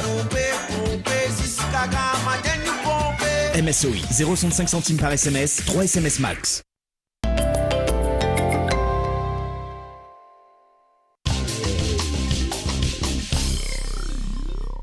Autant donc au direct, et je rappelle qu'on reçoit Alexis Nugent, donc président de l'association sportive et culturelle des personnes handicapées de Saint-Marie. On parlait donc de ce concours qui commence demain, où chaque groupe, un groupe va confectionner donc pendant la matinée, je suppose, un repas, donc rougail morue, riz, grain blanc et salade concombre. Oui, et c'est ça qu'ils ont retiré au sort dans le panier. Donc c'est à eux de trouver comment confectionner ça pour donner attention au jury, parce qu'ils seront notés. Donc après le 12, quand les 2 groupes auront passé, on fait une soirée remise récompense le 28 octobre. Donc là on remet les récompenses au groupe. Alors, quand on parle de l'occupationnel pour les personnes autrement capables ou porteuses de handicap, là, qu'est-ce qu'il faut mettre en avant pour que les personnes qui ont besoin d'activités pour vibrer, pour vivre tout simplement, à quoi il faut penser d'abord? Ce qu'il faut penser, il faut beaucoup d'accompagnement. À l'heure d'aujourd'hui, l'association, nous, on est à 3 pour accompagner. Le nombre de personnes augmente. Donc si maintenant, à l'heure d'aujourd'hui, on trouve des partenaires pour justement nous permettre de pouvoir prendre des personnes qui font du sport, qui font de la culture, de la plastique, justement, pour occuper leur temps. Et quand on dit occupationnel, eux, ils nous occupent aussi. Ça veut dire c'est dans les 2 sens, ils nous occupent, on les occupe, pour les emmener, justement, à exposer leur savoir-faire, à confronter d'autres groupes, comme dernièrement, l'association est partie en métropole en danse avec un chorégraphe de l'association Soidaise, qui nous a emmenés... à Bourges, on a amené des médailles d'or, médailles d'argent. Donc, j'étais très fier de pouvoir se projeter ailleurs. C'est pas rester seulement ici. Je veux dire ici, pas sur Sainte-Marie seulement, aller dans d'autres quartiers de Saint-Pierre, de Saint-Louis, rencontrer d'autres gens, d'autres associations pour s'exprimer autour du sport, de la culture, rencontrer d'autres gens. Je pense que c'est ça qu'ils veulent. Qu'est-ce que demandent aujourd'hui le plus souvent les personnes autrement capables ou porteuses de handicap? Qu'est-ce qu'ils vous demandent comme activité? Qu'est-ce qu'ils ont envie de faire? Qu'est-ce qu'ils ont envie de faire? Ils ont envie de tout faire. C'est des personnes qui ont envie de tout faire. Mais nous, on a mis un accent cette année sur connaître leur île. C'est-à-dire, on les emmène dans des endroits, dormir 3 jours, faire cuire manger ensemble 3 jours, vivre indépendamment, se rencontrer, pratiquer du sport, rencontrer d'autres gens. Ça, c'est notre programme. Mais sinon, ils veulent tout faire. Ils aiment tout faire, même si on dit qu'ils ne savent pas faire, mais eux, ils ont envie de faire. Donc, si on a envie de faire, forcément, on va être capable de faire. Et justement, à travers tout ce que vous mettez en place, c'est les balades, c'est les sorties, c'est les rencontres. Et au-delà de ça, en termes d'activité, est-ce qu'il y a des formations? Est-ce qu'il y a l'objectif d'aller vers de l'emploi? Est-ce qu'il y a l'objectif de faire en sorte que demain, ils sont le plus autonomes possible et puissent à leur tour apporter de l'accompagnement à d'autres personnes autrement capables ou porteuses de handicap qui auraient besoin d'eux à ce moment-là? Bien sûr, c'est une volonté. Aujourd'hui, ils ont leurs prestations. Après demain, il faut dire... Je n'ai plus envie d'être dans cette prestation, je vais chercher du travail. Allez, on va à Cap Emploi ou on va ailleurs, on va se positionner, travailler handicapé. C'est une volonté aussi après, d'accord? Donc nous, on est là, on les propose. Il y a des personnes même qui veulent passer leur permis. Moi, l'association a trouvé une école adaptée, tout ça, pour essayer de les emmener justement à être comme tout le monde. Bien sûr, ça va dépendre de leur docteur, qu'est-ce qu'ils vont dire? Est-ce que c'est capable ou pas capable? C'est le niveau de leur handicap. Tout à fait. Bien sûr, et en plus aujourd'hui, comme la boîte de vitesse est automatique, ça, surtout pour les paraplégiques, aujourd'hui, le problème est plus ou moins résolu. Et pour résolu. Et d'ailleurs, la vitesse même la vitesse est au niveau des mains aujourd'hui pour certaines voitures. Exactement. Et cette volonté de, à la rigueur, de vivre pleinement, peut-être pas de ressembler à ceux qui sont valides, mais surtout d'être vraiment, de vivre pleinement leur vie. Et ça, aujourd'hui, est-ce que une personne autrement capable ou porteuse handicap peut aspirer à vivre vraiment pleinement sa vie? Avec nous, il y a des personnes qui sont venues nous voir pour nous dire « j'ai envie d'avoir ma propre maison ». Donc, après, bien sûr, il y a un travail à faire, c'est-à-dire que les parents nous ont fait un projet pour accompagner cette personne. On l'a emmené à l'association, il a fait un repas, il a servi le repas. Ses parents sont venus, avec les tuteurs, sont venus pour voir vraiment, à l'heure d'aujourd'hui, cette personne est à sa maison. Donc il y a des personnes qui demandent, les collectivités ou les gens autour vont leur donner la possibilité, bien sûr avec un suivi, mais après, bien sûr, il faut toujours un suivi avec eux, mais il y a beaucoup de personnes qui, à l'heure d'aujourd'hui, ont leur propre maison. Il y a des gens qui interviennent avec eux, ils vont faire leurs courses. Oui, ils sont comme tout le monde. Cette autonomie, cette intimité amène la question qui, aujourd'hui, n'a pas trouvé de réponse au niveau des lois, c'est une vie intime. C'est d'avoir une intimité, c'est avoir une sexualité.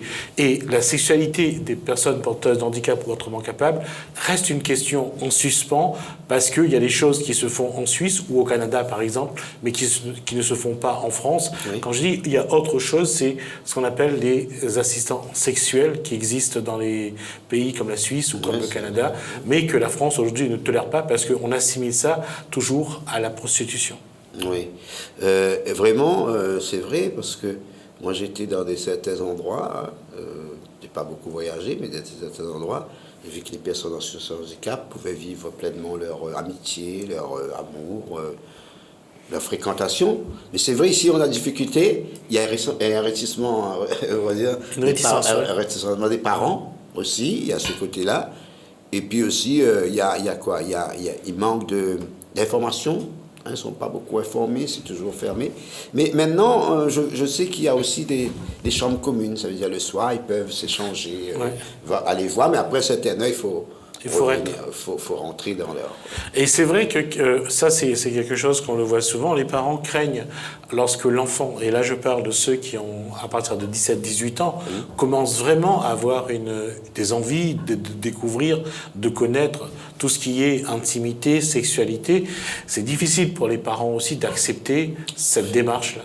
Tout à fait, je vais pas dire que je suis pour ou contre les parents, c'est leur enfant. Nous, comme j'ai toujours dit, nous on accueille ces personnes le matin, mais eux vivent quotidiennement avec ces personnes. Ouais. Donc, souvent, des fois, il y a des personnes qui viennent nous voir, nous disent, vous savez, la case, telle somme, ils disent, écoutez, moi, la case, c'est la case et la case, qui est ici, ici.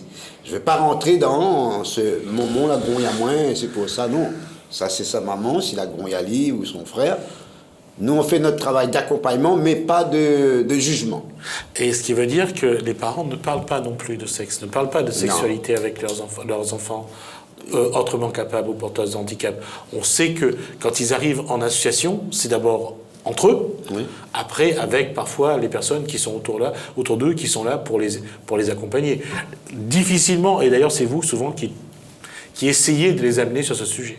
Exactement, parce que je veux qu'il n'y a pas de tabou, qu'on est grand, qu'on parle de tout, mais on fait attention à tout. D'accord ? Il y a un parent qui est venu nous voir pour nous dire, Monsieur Nugent, l'association, Monsieur Nugent n'est pas le seul de l'association, l'association, voilà, ma fille va partir avec vous à Maurice, je vais vous dire quelque chose, mais ça ne vous gêne pas. Et après, il me dit, est-ce que je peux donner ça à ma fille, etc. Contraception, ma fille, avant de partir, je dis, cette dame, elle est consciente que ne pourra pas tout le temps surveiller sa fille. Oui, ça, vous voyez, donc elle protège d'une autre façon. Voilà. Mais de toute façon aussi, il faut aussi prendre en compte les désirs des personnes porteuses de handicap ou autrement capables, qui ont aussi des envies, je veux dire, qui sont comme n'importe quel individu, qui ont des désirs. Tout à fait. Et c'est ça qui est pas facile à discuter. Pas avec la personne, c'est avec les parents qui c'est difficile à parler. C'est difficile.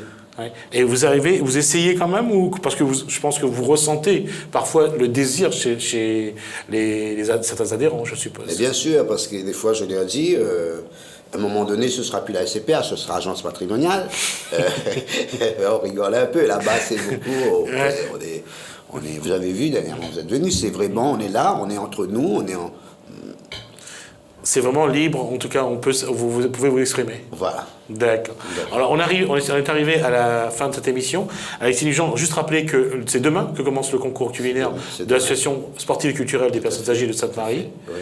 Et que demain, ce sera donc rogaille morue, haricots blancs et salade concombre. Voilà. Et si vous me permettez, je voudrais remercier tous les parents qui ont bien voulu s'associer à nous, le jury, tous les adhérents, et bien sûr, notre CCS qui nous suit, notre CCS de Sainte-Suzanne et de Sainte-Marie, parce qu'il faut dire qu'à l'association, on prend les gens de Saint-Denis, de Sainte-Marie, de Sainte-Suzanne. C'est pas fermé spécialement Sainte-Marie. C'est pour ça que c'est écrit ASCPH. J'ai pas voulu mettre Sainte-Marie derrière, ASCPH tout court. Ouais. Merci Alexis Nugent. J'espère qu'on aura le vainqueur ou la gagnante de ce concours. En tout cas, on essaiera d'atteindre le 28 pour ne serait-ce qu'avoir quelques images. Merci à vous. Merci à la SCPH. Donc, on se donne rendez-vous, nous, demain. On espère que vous avez passé un bon moment avec nous. Commencez bien votre soirée sur Télé Créole. Merci à la régie. Moi, je vous donne rendez-vous demain. Au revoir.